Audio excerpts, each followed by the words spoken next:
전 세계가 C19의 여파로 천문학적인 자금을 시장에 풀고 있음에도 경제는 살아날 기미를 보이지 않고 부채만 쌓여가는 상황에 놓였습니다.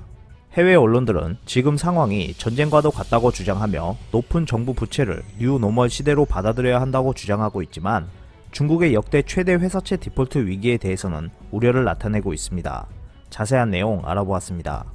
신종 감염증 사태 극복을 위해 세계 각국이 지출을 크게 늘리면서 주요국 부채가 2차 세계대전 이후 최악의 수준으로 불어났습니다. 8월 23일 월스트리트 저널은 국제통화기금 자료를 인용해 7월 현재 선진 경제 국가들의 부채가 세계 GDP 대비 128% 수준으로 증가했다고 보도했습니다. 2차 세계대전 직후인 1946년 124%를 기록한 이후 가장 큰 규모입니다. 조지 부시 전 미국 행정부에서 백악관 경제자문위원장을 지낸 글렌 허버드 컬럼비아대 경영대학원 명예학장은 C19를 전쟁에 빗대는 것은 정확한 비유라며 우리는 외적이 아닌 바이러스와 전쟁 중이고 지출 수준은 문제가 아니다고 말했습니다. 전쟁 이후의 전망에 있어서 그때와 지금은 많은 차이를 보이고 있습니다. 2차 대전 후에는 급속한 글로벌 경제성장 덕분에 선진국 채무가 빠른 속도로 떨어졌지만 C19와 사투 중인 이번에는 그런 일이 일어나기 어려워 보인다는 게 월스트리트 저널의 진단입니다. 인구 구조, 기술, 느려진 성장 속도 등이 그 이유로 꼽히고 있습니다. 보도에 따르면 과거 전쟁 후 1950년대까지 성장률은 프랑스와 캐나다가 연 5%, 이탈리아가 연 6%, 독일과 일본이 연 8% 이상에 달했고 미국도 연 4%에 육박했습니다. 그러나 최근 미국, 영국, 독일의 성장률은 연 2% 안팎에 불과하고 일본과 프랑스는 1%에도 미치지 못하고 있습니다. 미 재무부 차관을 지낸 네이선 쉬츠 프루덴셜 파이낸셜 수석 이코노미스트는 앞으로 10년 동안 그 절반만 돼도 우리에게는 행운일 것이라고 말했습니다.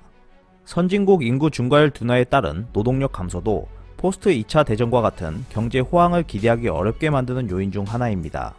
1960년대 초까지 주요 7개국 인구 증가율이 모두 연 1%에 육박했지만 지금 일본과 이탈리아는 인구가 감소하는 중에 있습니다.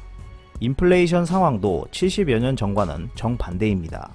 월스트리트 저널은 세계대전 후 선진국들의 임금과 물가 통제 완화로 인플레이션이 발생해 정부 부채를 낮추는 데 도움을 줬지만 오늘날에는 막대한 경기 부양 지출에도 불구하고 인플레이션이 예상되지 않는 상황이라고 전했습니다. 다만 저금리 기조는 2차 대전 후와 C19 사태 후가 마찬가지일 것으로 관측됩니다. 미 연방준비제도를 비롯한 각국 중앙은행들은 낮은 성장률, 노동시장 붕괴, 저물가 등을 이유로 초저금리 정책을 연장하는 방안을 검토 중에 있습니다. 따라서 선진국들이 과거보다 훨씬 높아진 정부 부채의 시대를 뉴노멀로 받아들일 수 있다는 전망이 나오고 있습니다. 각국 중앙은행이 장기 금리를 낮추고 성장률을 제고하기 위해 막대한 양의 국채를 사들이고 있기 때문에 해당국 정부가 실질적으로 민간에 진 빚은 그렇게까지 큰 부담은 아니라는 평가입니다. 미 국채 26조 달러 중 4조 달러 이상을 연준이 보유 중이고 일본은 11조 달러의 채무 중 4조 달러 이상을 중앙은행이 보유 중에 있습니다. 월스트리트 저널은 특히 오랜 기간에 걸쳐 부채가 늘어난 일본의 경우에는 정부 부채가 GDP의 200%를 훌쩍 넘는데도 별다른 재정 위기를 일으키지 않았다고 전했습니다. 하지만 일본의 경우 재정 위기가 일어나지 않았다는 입장은 좀 더 지켜봐야 할 것 같습니다. 이렇게 선진국들의 부채가 최악의 수준까지 올라온 상태에서 중국은 회사채 디폴트 위기 직전까지 내몰리고 있습니다.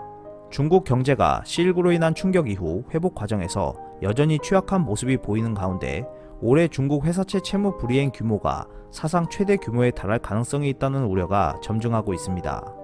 8월 24일 블룸버그 통신은 올해 중국 회사채 채무 불이행 규모가 사상 최대일 것으로 예상하고 전문가들이 대비에 나섰다면서 4조 1000억 달러에 달하는 중국 회사채 시장이 새 위험 국면에 접어들었다고 진단했습니다.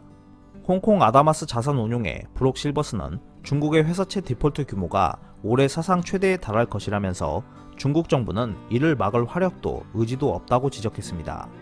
올해 상반기 중국 회사채 디폴트 규모는 490억 위안으로 작년 동기보다 17% 감소했습니다.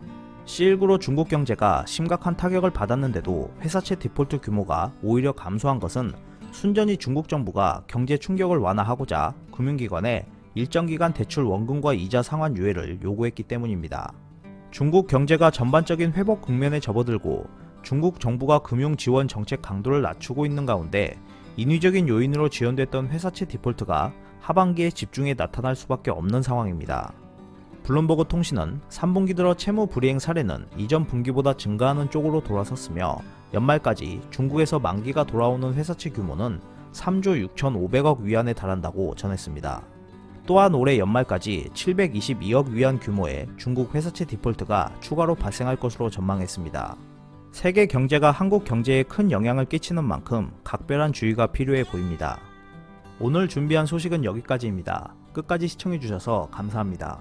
오늘도 즐겁고 멋진 하루 보내세요. 다음 영상에서 뵙겠습니다.